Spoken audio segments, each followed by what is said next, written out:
Hello, I hope you're doing well today. My name is Ian Green and I'm the musician for Music Dreams and also for Ian J. Green.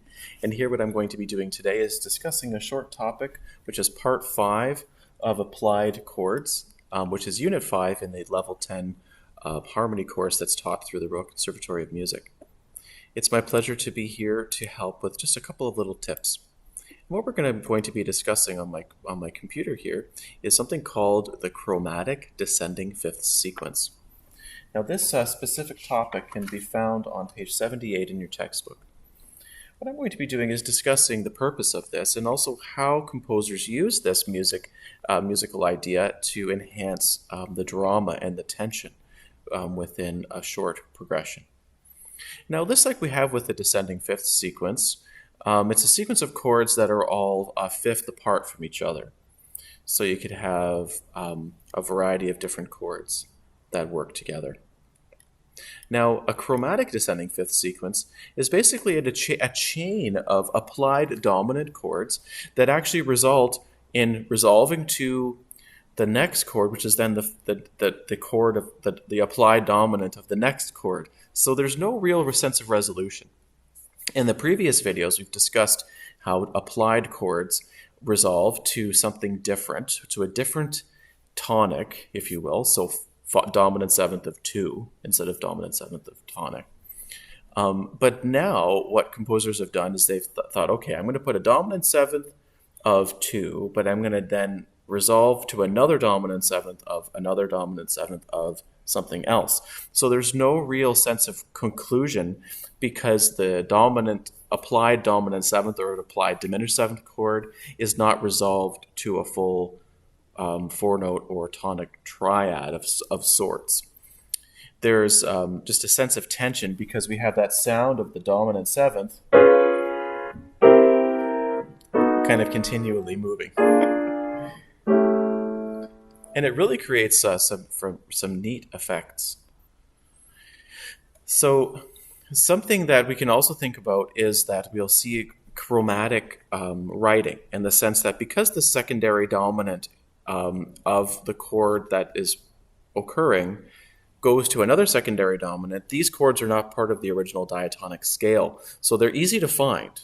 And then when you analyze them and you think, oh, wait, that's a fifth apart from the previous chord. If you see a string of those in succession, then you know for sure that it is, in fact, a chromatic descending fifths sequence. The example that we're going to be looking at here is by Beethoven, a wonderful piece that he wrote, one of his piano sonatas. And the chain of chords occurs in bars 6 and 7, which is in line 2. So we have a secondary dominant of 2 going to 2, 6. Then we have a secondary dominant in second inversion going to secondary dominant of 5, going to a secondary dominant of 4,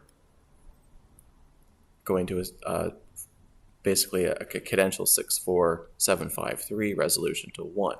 So basically, in other words,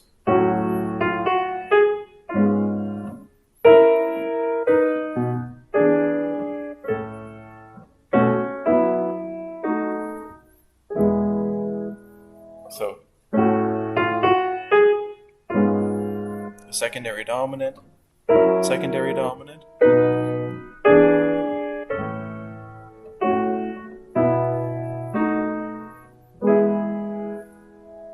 So you can really hear how the chords move along. There's an interesting forward momentum that's created, but at the same time, there's no real sense of finality or a sense of cadence because the chords are a cadence in their own right, but also it's one progression after another, creating this sense of movement and tension because the cadence doesn't land until 3 bars later.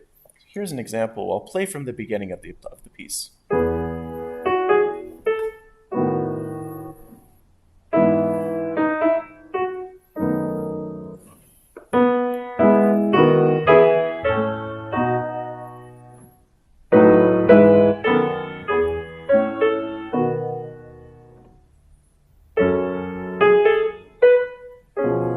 Secondary dominant of 2, 2, 6, then 5 of 5, 5 7 of 4, then 2, 5, 1. So I'll play that second line again.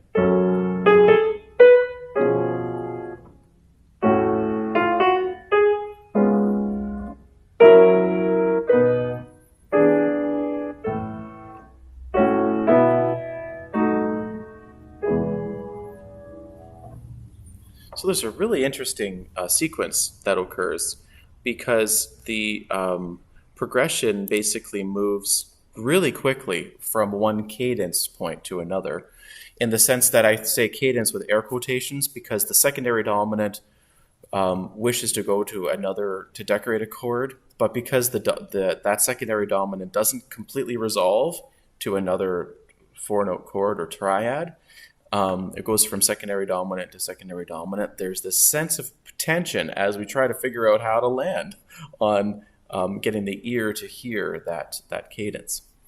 So Mr. Beethoven was one of the first composers to really delve into this and to really experiment during the course of his compositional career to see how this can be used in music.